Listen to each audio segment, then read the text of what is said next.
News, Life, and Beyond. New podcast, it's time you tap into it. Real life interviews, focus on your businesses. No propaganda or gimmicks, just two Dawns, Steve J. All right. Here we are, back at it.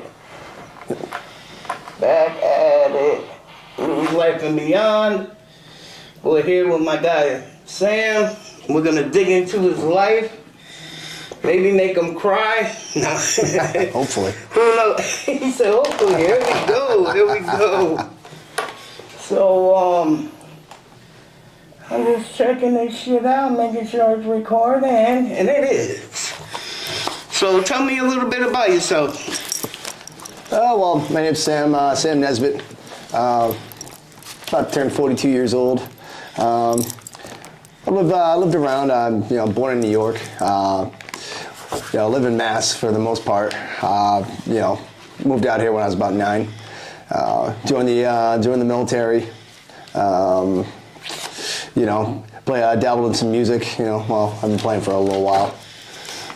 Yeah, we'll get into all the music part. How was growing up? Growing up was good. It's kind of funny. I moved back into the same town that I grew up in, and I grew up in Webster, Mass, and it's just it's so crazy. It's like just walking down the street and then seeing all the places where you might have had like a fist fight or something like that as a kid or whatnot. It's just kind of surreal just being back here. I haven't lived in this town in years. Did you live with both parents, or how was that? No. When we came over from New York, it was due to my parents getting divorced. What was the reason I got a divorce? Was it bad drinking, cheating? No, they're just rock and roll. Yeah, I don't really know that much about them, but no, they're just young kids growing up. They had us early in their young 20s and stuff like that. It didn't work out, and So you lived with your mom or your dad? I lived primarily with my mother. Oh, okay. And then here in Mass. Then a little bit later on, I went down to up to New York. And spent some time with my dad in New York as well. Yeah, my parents lived in Webster. Oh, nice. My mom lives in Dudley, so right there, not a bad town to live in, Yeah. But like everywhere else, there's always something bad going on in there. But why old are you? Me? I'm 50. You're 50? Yeah. So we're about the right time. I'm 42. Yeah. I didn't live in Dudley or Webster myself. Yeah. But I lived in Norwich, and my parents moved out there. Yeah. Well, like your parents, my parents separated. So my mom moved out there, and I lived down here with her, with my dad. Yep. And then, they couldn't be without each other, so my dad went out there, and then they spent the rest of their lives. And my dad just passed away, so... I'm sorry to hear that, man. Thank you. But enough about me, and let's get into you. So, all right, sounds good. How was high school and stuff? High school, I went to about, I think I attended about 6 different high schools. Good Lord. Yeah, it was crazy. We moved around a lot. Yeah. Real lot. If I can remember them all. I started off in, Oxford High School. Then from Oxford, I went over to Bay Path. From Bay Path, I moved out to New York. Then I was in Guilderland High School. From Guilderland High School, went over to,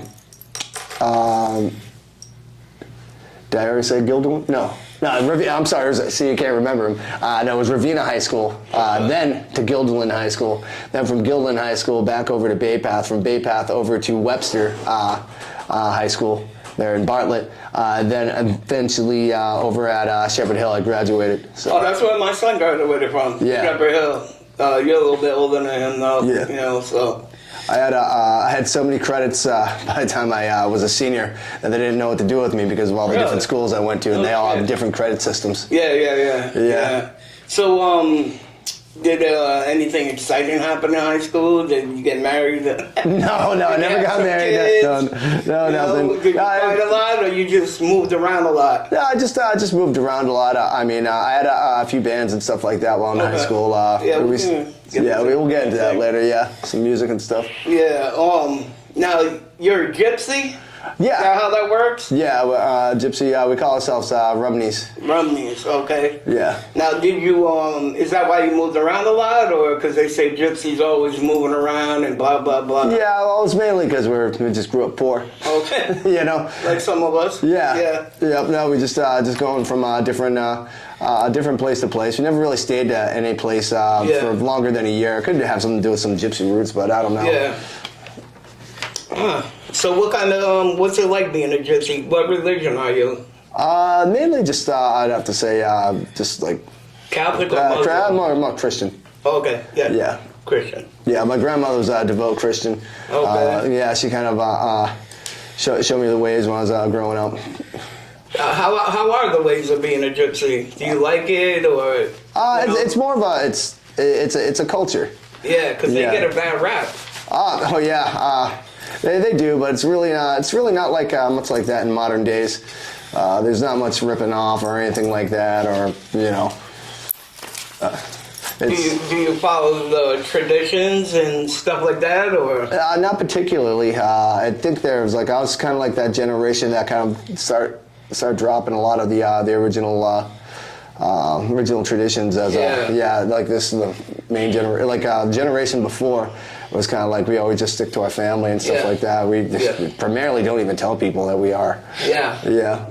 I read a little bit about it, so I know that you guys are real family oriented and stuff like that. And I know that you guys got a lot of stereotypes, and I know you guys also got discriminated against in Europe. Yeah. Because that's where y'all are from, right?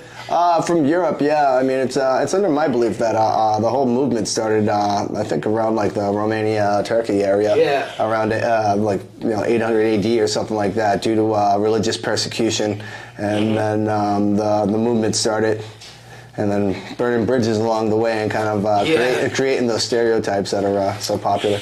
Did I don't understand how you guys were far cry from different religions like Catholic.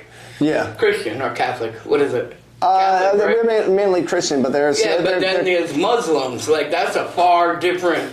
Yeah, well, I mean, if you start thinking about when the movement started happening, it kind of just branches off. Yeah. Yeah. You know... everybody went a little bit different ways. Yeah. They're known for... supposedly getting thrown out of Europe. That's supposedly. Yeah. That for stealing and all this other stuff. Yeah. And now, do you guys get that stereotype or? Not really. Not really in modern days. But then again, there was a long time, like I said, the generations that went through just not even telling anybody that they were. Yeah. Do when people you tell people, do they stereotype you? No, not really. No, they're just more curious. Yeah, ask questions and stuff. Yeah. All right, do you follow the rules about getting married? No. I mean, before it's kind of like everyone kind of like sticks to, I don't want to say family, but when I grew up, my mother and my father were from two different families. Like my father was from the Lambert side, and my mother was from the Hicks side. One from New York and one from Mass. Kind of like how I moved around a lot. So it was like. My mother's side is actually really interesting. I was just going to say, could you explain the two different sides? Well, my mother's side... Oh, your mom's side. Let's go. Yeah, well, I know my mom's side a little bit more, especially the history, because she started digging into genealogy. Okay. Like, she started looking up death certificates and figuring out, of our family. I even went down to some of the funeral plots of some of the family that I didn't even know I had, which is pretty cool. I'm all set, thank you. We were started off in Worcester. Well, we came over on the boat called the Kangaroo, apparently. Kangaroo. Yeah, there's even a song about the kangaroo. But that's the boat that brought the first Hicks family generations over. And then we're primary horse salesmen back in the day. Then from being horse salesmen, later on, like. We ended up being pavers, so once, get rid of horse and buggy and cars, we started doing more paving. But then my mom was, she has an article that I read through it. It was pretty interesting. It was about a journalist that was living with the Hicks family, and then one of the descendants on my mom's side was considered king of the gypsies out in. Oh, really? Yeah, out in. That's the name they gave him. It wasn't very much of a title than it was. Right. Sort of like a name. Right. But yeah, he was very wealthy.